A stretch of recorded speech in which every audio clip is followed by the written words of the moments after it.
أعوذ بالله من الشيطان الرجيم. بسم الله الرحمن الرحيم.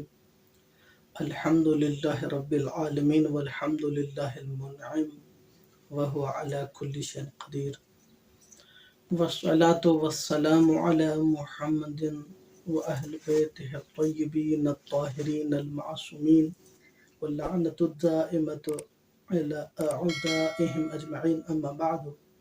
بسم الله الرحمن الرحیم. آج کا ہمارا تیسرا سبق اس بارے میں ہے کہ وہ کون سے راستے ہیں جن راستوں کے ذریعے سے ہم اپنے خدا تک پہنچ سکتے ہیں، ہم اپنے خدا کی معرفت حاصل کر سکتے ہیں. وہ کتنے راستے ہیں جن راستوں کے ذریعے سے ہم خدا کو پہچان سکتے ہیں. تو بہت سارے علماء ہیں، بہت سارے راستے بیان کیے ہیں انہوں نے.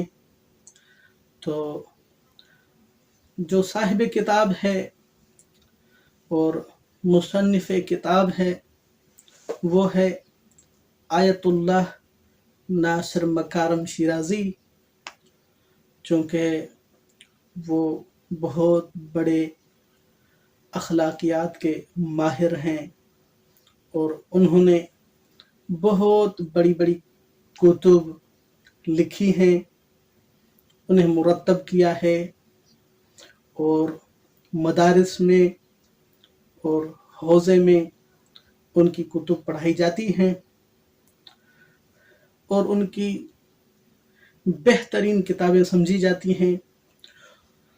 تو اس مصنف کے حوالے سے کتنے راستے ہیں جو انہوں نے بیان کیے ہیں. اس آیت اللہ نے 2 راستے بیان کیے ہیں اللہ تک پہنچنے کے. 2 راستے، ایک اندرونی راستہ، وہ کیا ہے؟ ہم اپنے اندر جب گہرائی میں جھانک کر دیکھیں گے اور وہ سربستہ راز جو انسان کے اندر چھپے ہوئے ہیں، جب ان کو انسان دیکھے گا، ان پر غور و فکر کرے گا، تو ان کی روح سے، ان کے اندر سے ایک آواز آئے گی، جو آواز اس کو گائیڈ کرے گی، ہدایت کرے گی خدا کی طرف.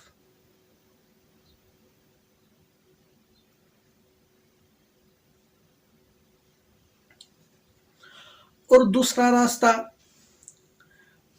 بیرونی راستہ ہے، خارجی راستہ ہے، یعنی وہ انسان کے باہر کا راستہ جو عالم ہے، بڑا عالم افلاک، جو یہ پوری کائنات ہے، ان کا ذرہ ذرہ ہمیں خدا کی طرف لے جاتا ہے. وہ آواز دیتا ہے کہ کوئی خدا ہے جس نے ہمیں بنایا ہے، کوئی ہے وہ پاور جس نے ہمیں خوبصورت بنایا ہے، وہ حکیم ہے جس نے ہمارے وجود میں لامحدود حکمت رکھی ہے.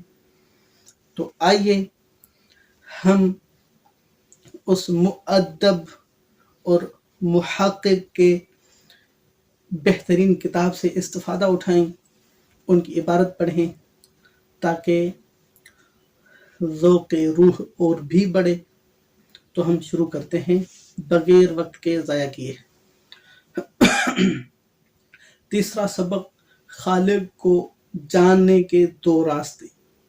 خدا کی معرفت کے موضوع پر متعدد کتابیں لکھی جا چکی ہیں اور صاحبان علم کے درمیان بہت سی بحثیں ہو چکی ہیں. ہر ایک نے اس حقیقت کو کھوجنے کے لیے مخصوص راستہ اختیار کیا ہے، لیکن بہترین اور اطمینان بخش راستے جن کے ذریعے خالق کائنات کی معرفت حاصل کی جا سکتی ہے وہ 2 ہیں. پہلا راستہ اندرونی راستہ، جو سب سے قریب راستہ ہے، چونکہ انسان اپنے اندر میں جھانک سکتا ہے، اور انسان کا اندر اور انسان کی جو روح ہے وہ سب سے قریب ہے انسان کو. اسی لیے انہوں نے کہا ہے کہ یہ جو راستہ ہے، اندرونی راستہ کیا ہے، وہ سب سے قریب راستہ ہے. لیکن یہاں ایک بات میں بتاؤں، وہ یہ ہے کہ یہ جتنا راستہ قریب ہے، اندرونی راستہ، روح کا راستہ، اتنا ٹف اور مشکل بھی ہے. تو انشاءاللہ کبھی اس کو ہم بیان کریں گے. فی الحال ہم مصنف کی عبارت پر غور و فکر کرتے ہیں. دوسرا راستہ، بیرونی راستہ، سب سے واضح راستہ. انسان کے باہر جو کائنات ہے، ٹھیک ہے، اگرچہ انسان سے دور ہے، فار سپوز آسمان، وہ دور ہے لیکن واضح راستہ ہے، کیونکہ آنکھ اسے دیکھ سکتی ہے، عقل اسے سوچ سکتا ہے، ٹھیک ہے، اور جو چیزیں ہیں ہم انہیں جو قریب ہیں چھو بھی سکتے ہیں، سمجھ سکتے ہیں. صحیح ہے. دیکھیں، جو اندرونی راستہ تھا وہ قریب تھا لیکن دشوار تھا، ٹھیک ہے، چونکہ اندر میں جھانکنا دشوار ہے. اور بیرونی راستہ، خارجی راستہ، وہ گرچہ دور ہے لیکن واضح ہے، کھلم کھلا ہے، آشکار ہے، سمجھنے میں سمپل ہے. اور خود انشاءاللہ یہ بیان کریں گے. پڑھتے ہیں آگے. اندرونی راستے سے مراد یہ ہے کہ جب ہم اپنی وجود کی گہرائیوں میں اتر کر دیکھیں تو ہمیں اپنی روح کے اندر توحید کی آواز سنائی دے. اور بیرونی راستے سے مراد یہ ہے کہ جب ہم اس بے کران کائنات میں چلتی پھرتی لاکھوں کروڑوں مخلوق کو دیکھیں تو ہمیں ہر مخلوق اور ہر ذرے میں خدا کی نشانیاں جلوہ گر نظر آتی ہیں. چونکہ ان دونوں راستوں کی تفصیل بہت لمبی ہے، اس لیے ہم ان دونوں راستوں کا اجمالی جائزہ لیتے ہیں. پہلا راستہ، اندرونی راستہ. ہمیں چاہیے کہ یہ چند باتیں جو ہم ذکر کریں گے ان پر غور و فکر کریں. پہلی بات، اندرونی راستے کے متعلق، داخلی راستے کے متعلق دانشوروں کا کہنا ہے کہ کسی بھی نسل یا طبقے سے تعلق رکھنے والے انسان کو اگر اس کے حال پر چھوڑ دیا جائے اور اسے تعلیم و تربیت نہ دی جائے، یہاں تک کہ اس نے نہ تو خدا پرستوں کی بات سنی ہو اور نہ مادہ پرستوں کی، پھر بھی وہ اپنے اندر ایک ایسی دانا و توانا ہستی کا احساس کرے گا جو ساری کائنات پر حاکم ہے. وہ اپنی روح کی گہرائی اور دل کے گوشے میں محسوس کرے گا کہ ایک واضح اور مہربان آواز اسے علم و قدرت کے مالک کی طرف بلا رہی ہے. یہ انسانی فطرت کی پاکیزہ آواز ہے جسے ہم خدا کہتے ہیں.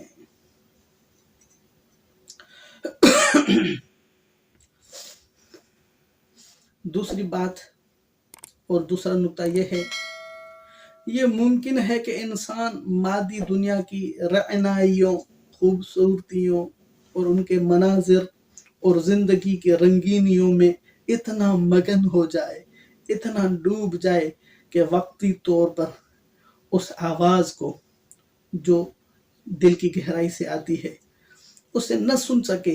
لیکن جب وہ مشکلات میں گھر جائے یا قدرتی آفتوں میں مبتلا ہو جائے، مثلا سیلاب، زلزلے یا طوفان، ان میں وہ پھنس جائے، یا اس کا جہاز خراب موسم میں پھنس جائے اور اس مشکل میں اسے کوئی جائے پناہ نظر نہ آئے، تو اس وقت اس کی روح کی گہرائیوں سے ایک آواز ابھرتی ہے اور وہ محسوس کرتا ہے کہ اس کے اندر سے کوئی طاقت اسے اپنی طرف بلا رہی ہے.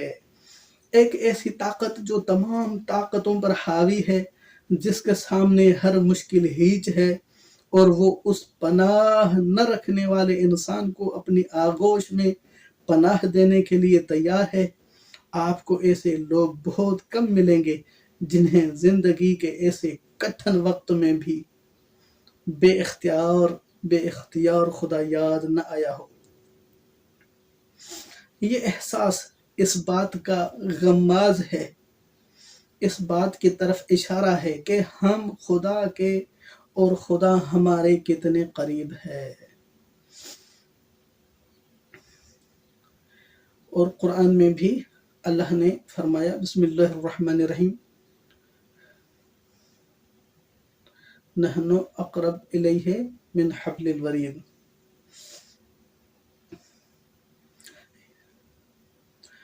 فطرت کی یہ آواز انسان کی روح میں ہمیشہ زندہ رہتی ہے، مگر مشکل حالات میں اس کی گونج واضح طور پر محسوس ہوتی ہے۔ اور تیسرا نکتہ، تاریخ میں ایسے طاقتور لوگوں کا تذکرہ ملتا ہے جو عام حالات میں خدا کا نام لینا تک گوارا نہیں کرتے تھے، لیکن جب ان کی طاقت کی بنیادیں متزلزل ہونے لگیں اور ان کے سامنے موت کے سائے منڈلانے لگے تو انہوں نے بے اختیار خالق کے سامنے عاجزانہ دعا کے لیے ہاتھ اٹھا دیے اور فطرت کی آواز انہیں صاف سنائی دینے لگی۔ جب فرعون نے اپنی کشتی حیات کو دریا کی بکھری موجوں میں ڈوبتا محسوس کیا اور دیکھا کہ جو پانی کل تک اسے زندہ رکھنے کا سامان تھا وہ آج اس کی موت کا پیغام بن آیا ہے، وہ آج اس کی موت کا پیغام بن گیا ہے، اور غرق کے عذاب نے اس کو آ پکڑا ہے تو کہنے لگا، آمنت انہ لا الہ الا الذی آمنت بہ بنو اسرائیل وانا من المسلمین۔ میں ایمان لایا، یقیناً اللہ کے سوا کوئی معبود نہیں ہے جس پر بنی اسرائیل ایمان لائے، اور میں بھی سر تسلیم خم کرنے والوں میں سے ہوں۔ یہ سورہ یونس آیت نمبر 90۔ دراصل یہ آواز اس کی روح کے اندر سے ابھری تھی۔ صرف فرعون نے ہی یہ آواز نہیں سنی تھی، بلکہ اس جیسے دوسرے لوگ بھی مشکل وقت میں اس آواز کو سنتے ہیں۔ چوتھا نمبر اور آخری بات، آپ جب اپنے دل میں جھانک کر دیکھیں گے تو اس بات کی تصدیق کریں گے کہ اس میں ایک ایسا نور چمک رہا ہے جو آپ جب اپنے دل میں جھانک کر دیکھیں گے تو اس بات کی تصدیق آپ جب اپنے دل میں جھانک کر دیکھیں گے تو اس بات کی تصدیق کریں گے کہ اس دل میں ایک ایسا نور چمک رہا ہے جو آپ کو خدا کی جانب بلا رہا ہے۔ شاید آپ کی زندگی میں کئی بار ایسے مشکل مواقع آئے ہوں جب مشکل سے نکلنے کی تمام راہیں ظاہری طور پر بند ہو گئی ہوں۔ ایسے میں یقیناً آپ کو اس حقیقت کا احساس ہوا ہوگا کہ اس عالم ہستی میں ایک ایسی قادر مطلق ذات موجود ہے جو ان مشکلات کو آسانی سے حل کر سکتی ہے۔ وہ کون ہے؟ وہ ہے ہمارا خدا۔ اس مشکل گھڑی میں اس خالق کے عشق سے لبریز امید کی ایک کرن نظر آتی ہے جو مایوسی کے غبار کو آپ کے دل سے صاف کر دیتی ہے۔ جی ہاں، یہ نزدیک ترین راستہ ہے کہ ہر شخص اپنی روح میں اتر کر اس کائنات کے خالق کو دیکھ سکتا ہے۔ ممکن ہے کہ کسی کے ذہن میں یہ سوال پیدا ہو کہ کیا یہ ممکن نہیں ہے کہ ہم نے جس ماحول میں پرورش پائی ہے اور اپنے ماں باپ سے جو تربیت پائی ہے، اسی وجہ سے مشکل گھڑی میں ہمارے دل میں خدا کا خیال آتا ہو اور ہم خدا کو پکارنے لگتے ہوں، آپ کو یہ سوال کرنے کا پورا حق حاصل ہے، مگر ہمارے پاس آپ کے سوال کا دلیل کے ساتھ دلچسپ جواب موجود ہے، جسے ہم اگلے سبق میں بتائیں گے۔ قرآن مجید میں ارشاد اقدس الہی ہے، فَإِذَا رَكِبُوا فِي الْفُلْكِ دَعَوُا اللَّهَ مُخْلِصِينَ لَهُ الدِّينَ فَلَمَّا نَجَّاهُمْ إِلَى الْبِرِّ هُمْ يُشْرِكُونَ۔ پس یہ لوگ جب کشتیوں پر سوار ہوتے ہیں اور طوفانی موجوں میں گھر جاتے ہیں تو اللہ کو اخلاص سے پکارتے ہیں، بس جب اللہ انہیں ساحل کی طرف بچا لاتا ہے تو وہ شرک کرنے لگ جاتے ہیں۔